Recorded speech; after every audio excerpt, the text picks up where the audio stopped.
Our first reading this morning is from the letter of James, chapter 5, verses 13 through 20. Are any among you suffering? They should pray. Are any cheerful?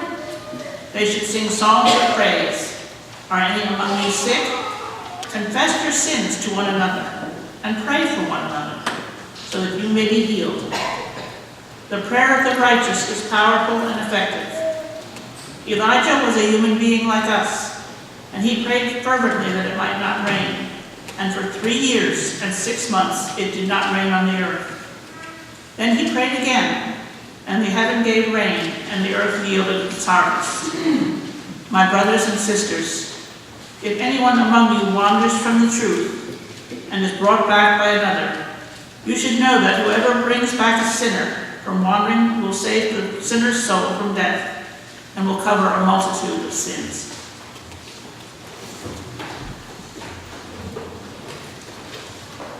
Our second reading today comes from the book of Esther.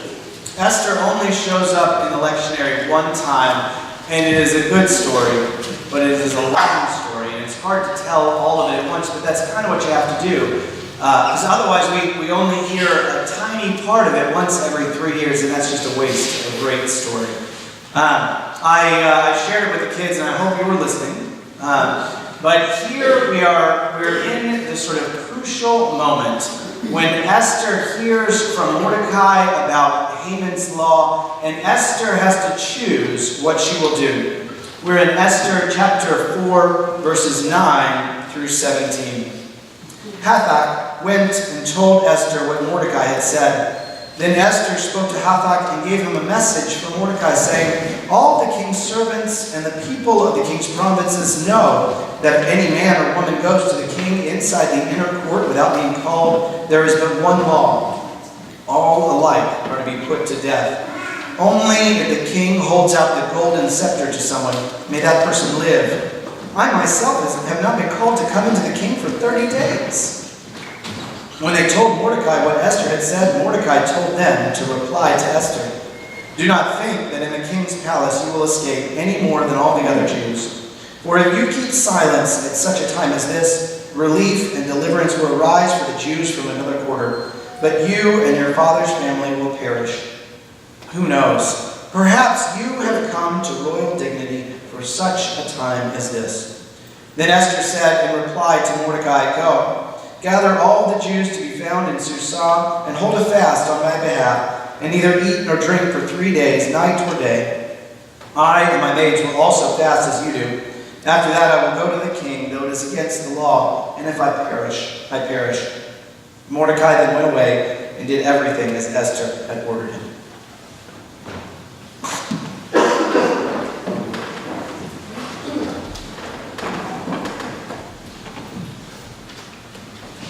When I was growing up, I got one of those assignments where you have to go to somebody who's lived during a crucial time in history and ask them about what it was like to live during that era.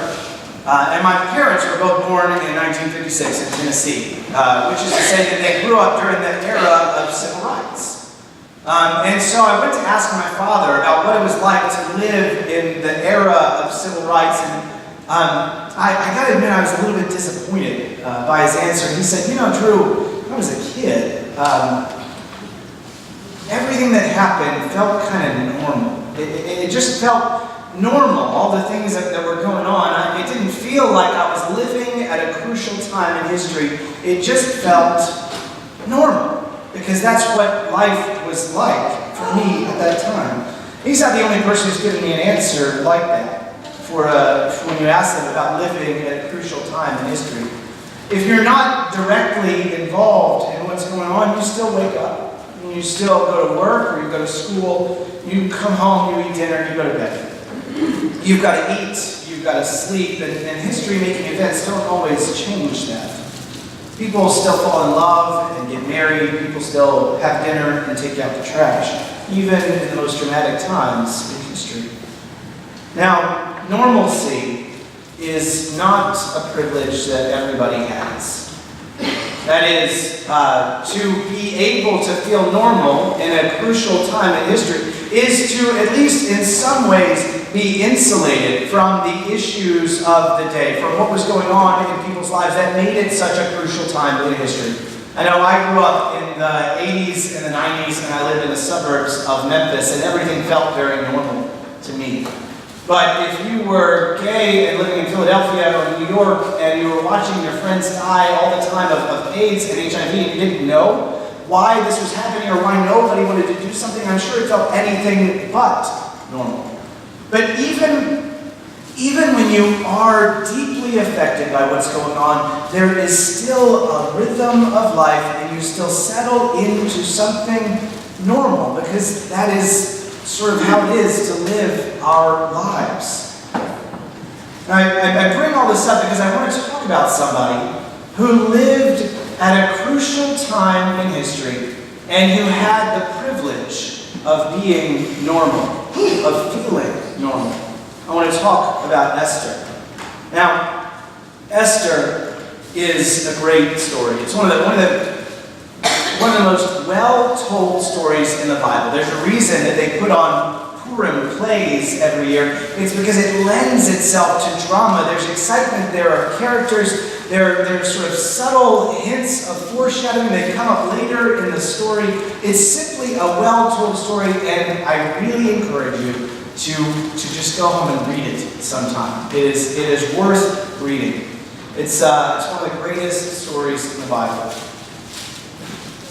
And it begins with King Ahasuerus, or in Greek they say Xerxes, the king of Persia, calling in his wife Vashti to show off her beauty to his drinking buddies.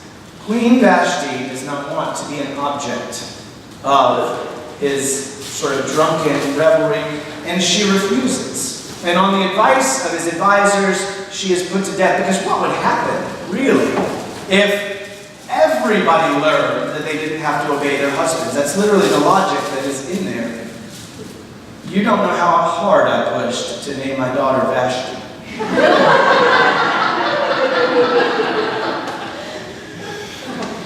Because Vashti was brave, because Vashti refused to be abused, there's an opening for a new queen. And the way they decided a new queen was they gathered up all of the beautiful women that they could find, and Esther gets caught up in this sort of dragnet. And Esther is given beauty treatments for 12 months, 6 months of oils, 6 months of perfumes before she is presented before the king. If we were to look at this with modern eyes, it looks a lot like sex trafficking. It is a harem. But in the story, at least, it's framed as a sort of rags to riches story. It's told as if she got very lucky in that she found her way to being in front of the king, and the king was so absolutely taken with her that on that very day he makes a banquet in her honor, and he crowns her as his queen. And some time passes by, and we hear about what's going on with Mordecai and Haman. We know that Haman is sort of the villain of the story, and he was a petty and cruel man. There was a law, as I told the kids, that everyone had to bow down to him, but Mordecai would not, and it just irked him so much that Mordecai would not bow down to the king, that he goes to the king and he says, I will pay 10,000 talents into the treasury if you will pass this law through which all of the Jews will be destroyed in one day. You guys remember that a talent is the amount of money that you would earn if you were working for 1 year. So that's 10,000 years of work that he's willing to toss in the treasury just to get Mordecai. And he's willing to get everybody else too, because that's the sort of anger, the rage that Haman has. And the king says, okay, sure, I guess. This seems fine. You're an advisor. You seem wise. I guess I'll just go for it. 10,000 talents is a lot of money. And there's always more banquets and more horses and more things that I should buy for myself. And Mordecai hears about this, and he tears his clothes, and he puts on sackcloth and ashes, and he knows that this is devastating, but Esther does not.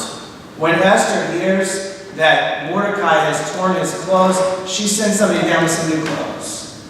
Because that must be the problem. He must have ripped his clothes, and new clothes will solve the problem. For her, everything feels normal. Everything is comfortable.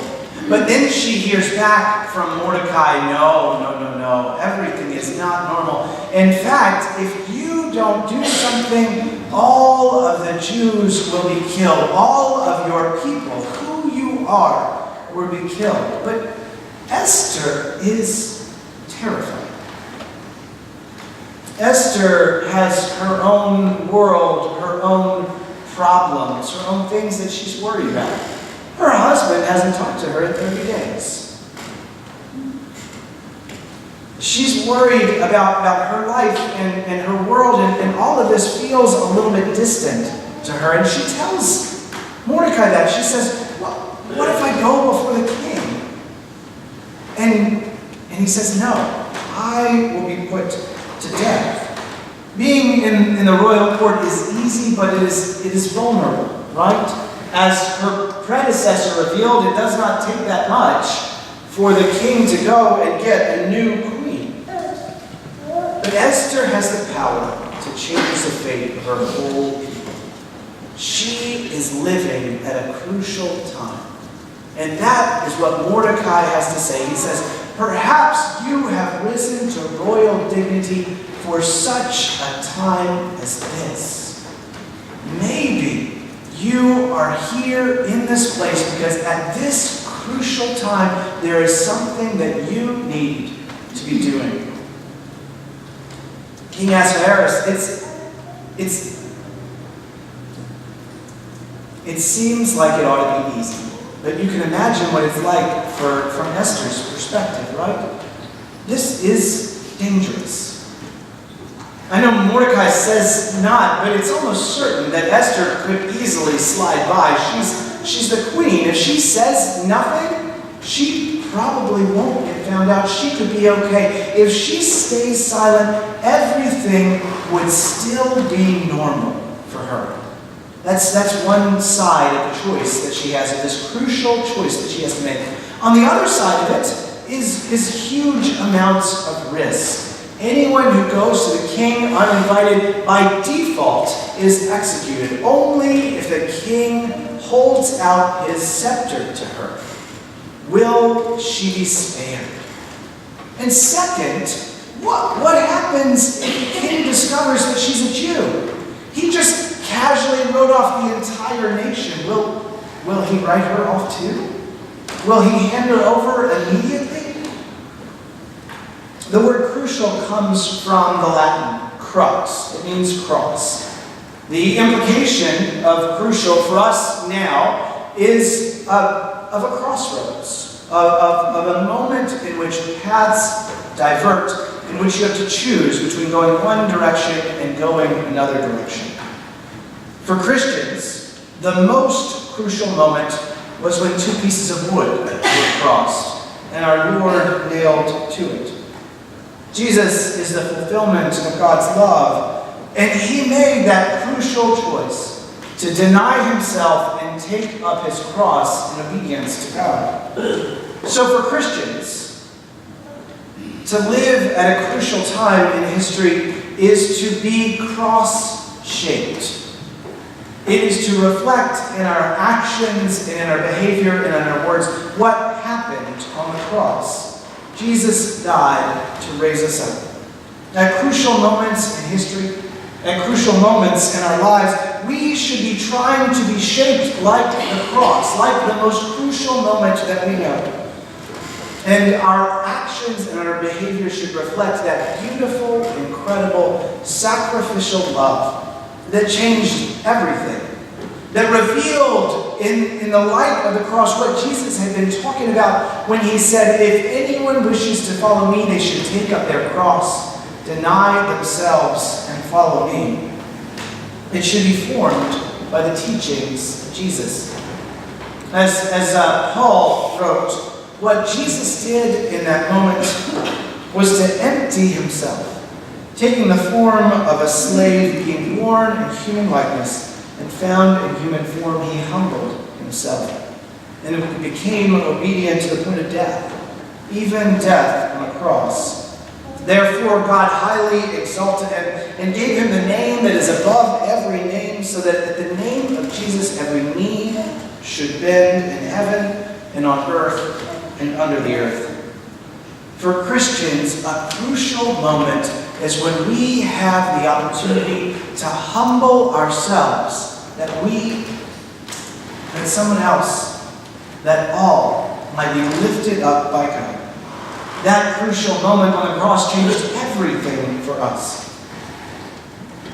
Even though it might feel normal, you may be living at a crucial time.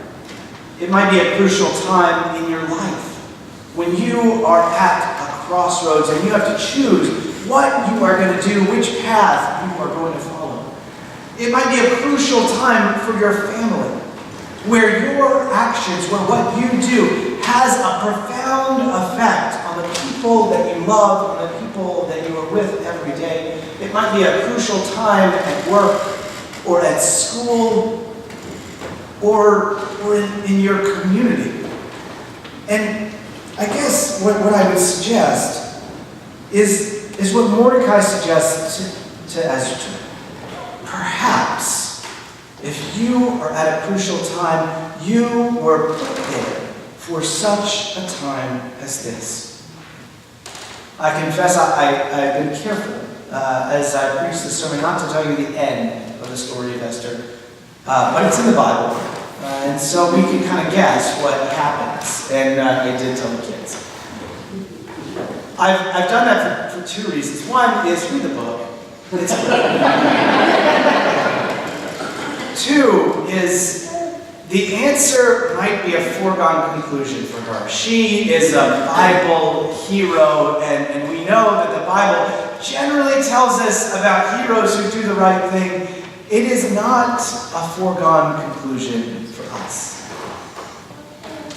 It is a choice that we have to make each and every day, to humble ourselves so that others might be lifted up, to take risks like Esther did, to be brave and to be bold, and to make crucial choices that will reflect in our lives and throughout the world the light of Christ, the incredible love that God has for us. Maybe it will feel normal to you. Maybe it won't. But it will certainly be crucial. In the name of the Father, and of the Son, and of the Holy